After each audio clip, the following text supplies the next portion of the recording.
So, why diesel fuel contaminates? Water has always gotten into diesel fuel tanks, and that's I should have been looking at the. Go ahead. Hello.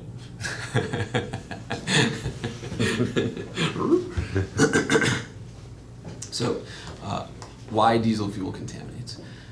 In 2006, the EPA passed the Clean Air Act, which required required the reduction of sulfur from fuel.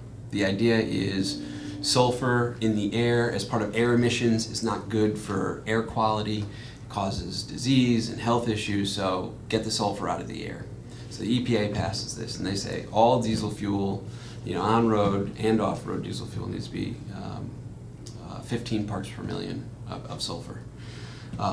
So the process that the refineries take to strip the sulfur out of the fuel also strips light hydrocarbons from the diesel fuel. Those light hydrocarbons prevented bacteria from growing in the fuel. So now there's nothing preventing bacteria from growing in the fuel. And bacteria likes to grow in fuel. So we get water in tanks. All tanks will take on water over time just through condensation. And a little bit of water allows bacteria to start growing immediately. What it does is it feeds on the fuel. It feeds on, also in diesel fuel, there's trace ethanol, so it'll feed on the trace ethanol from loads that are being delivered, different loads that are being delivered. And what that bacteria does is it ends up creating an acidic environment in the fuel, in the liquid itself, in the vapor space. Starts to cause corrosion of components. It degrades the fuel quality itself. It can get through filters and into your tank as well. Over-the-road truckers see this a lot. They get contaminated fuel in their 150 gallon or 125 gallon saddle tanks. They'll get contaminated fuel in there. So that's how diesel fuel contaminates. Okay.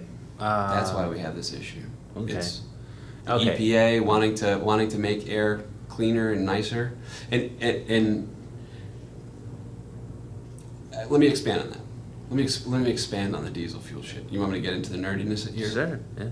This is where it becomes a bigger problem. So, as the EPA says, we want clean air, and then the refineries say, okay, and so the refineries make the ultra low sulfur diesel, but now it starts to contaminate. The refineries have no obligation to make sure that there's a shelf life to that fuel, or they just have to make that spec fuel. So the overall quality of diesel fuel has gone down over time. Well, at the same time, the EPA is requiring diesel emissions, the diesel emissions to get stricter and stricter in the engines themselves. So we now have Tier 4 diesel engines, and that's a certain parameter of emissions that you need to achieve with a diesel engine. What happens now is, in order to achieve those low emission standards, you have to have a more complete combustion of the fuel. In order to do that, you have to have high pressure, and the high pressure with the contaminated fuel means that as you send water or fuel with water in it, those water droplets, they don't combust. They start to become like little bullets on the inside of the engine. So injectors start to get clogged from the particulate. Is all sorts of issues with like pitting and stuff. So a lot of the newer diesel engines are less tolerant of the contamination in the new diesel fuel. A lot of the older diesel engines can handle diesel contamination pretty well. But the newer ones, they're just, you're zoning out. Yeah. All right. So let's talk about the equipment. Let's talk about Fuel Guard's equipment.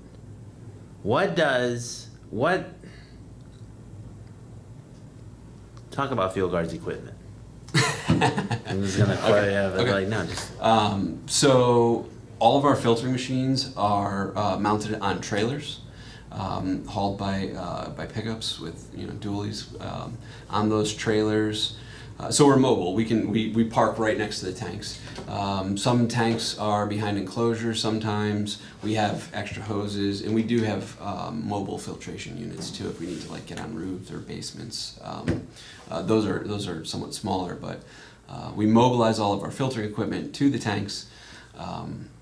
What we do from there on our trailers, we've got a PCW, petroleum contact water tote. So any waste that we have will go in there, along with all of our consumables, bag filters, coalescers, water absorbers, chemicals, hoses, testing equipment, spill kits, stuff like that. And what about the Hulk? So the Hulk, and we've built 5 pieces of, or we've designed 5 of our filtering machines. The Hulk was the first one. We called it the Hulk because it was green, it's gigantic and big like the Hulk. It's designed to do 125 gallons per minute. Has 2 bag filters, large coalescers, water absorbing filters. It cleans tanks very well, very quickly. Can recover a lot of stuff out of the bottom of the tanks. And it usually does too, because you'd be surprised. We're hauling out bags and bags and bags of sludge and junk and muck. And then there's more. I mean, you have the Hulk and you have Thor, correct? Yes. So the Hulk was the first large machine that we built, and from that we kind of took that design and improved on it, and we made 3 other machines, which I call the Hulk 2.0s. The branches have respectively named them Sully, Smurf, and Thor. They're electric run, explosion proof, or electric explosion proof motors that run black mirror pumps. I don't know if you want to put that in there. Maybe. Okay, so and now that you've brought that up, what safety precautions do you take? What safety precautions are taken on? What are the safety measures that Field Guard takes? So the first thing that we do when we get to a site is we'll cone off. We'll park, check in with the manager, let them know what we're there to do. If we have to deal with anything with electricity to the tank, actually we won't even get to that part yet. We get to the site, we park, we'll go check in with the manager, let them know that we're there and what we're going to be doing. Then we'll create an exclusion zone around our work area. Usually, for us, it's usually around the tanks. So we like to park our equipment right next to them with high visibility cones, vests, tape, because gas stations are pretty prone to traffic accidents and stuff. A lot of people, a lot of bad drivers. Once we have our exclusion, our work area exclusion zone, we have a safety checklist that we run through, and it's kind of like a A through Z check of the area, our equipment, the trailer, are we grounded properly, what hazards could there be, yeah. Okay. And that's completed before work begins. Okay. Let's talk about Field Guard's service areas and response time. Let's talk about that. So we currently have filtering equipment. We service all of Florida, Georgia, South Carolina, North Carolina. We are in the southeastern portion of Tennessee. Okay. We're in Alabama. I'll just roll over it again. We service all of Florida, Alabama, Georgia, South Carolina, North Carolina, some portions of the Richmond area of Virginia, and like southern Tennessee. Okay. And what kind of response time What kind of response time can your typical customer I mean, typically expect? within 24 hours. Okay. You know, during major storm events, that certainly kicks up because that's that drives some of our work. You know, but you know, for I'd say customers with emergencies like phase separations, usually we're there that day, unless there's a major scheduling conflict, because usually when our customers' tanks have an issue, they're shut down. Yeah, If they're not making money, then they got a problem. So the quicker that we get there, the better. Okay. And 24 hours. Say that part one more time. 24 hours. Okay.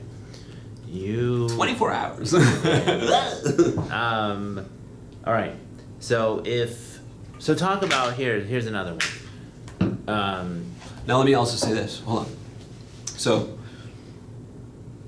typically for the customers that are having issues, our response rate is within 24 hours.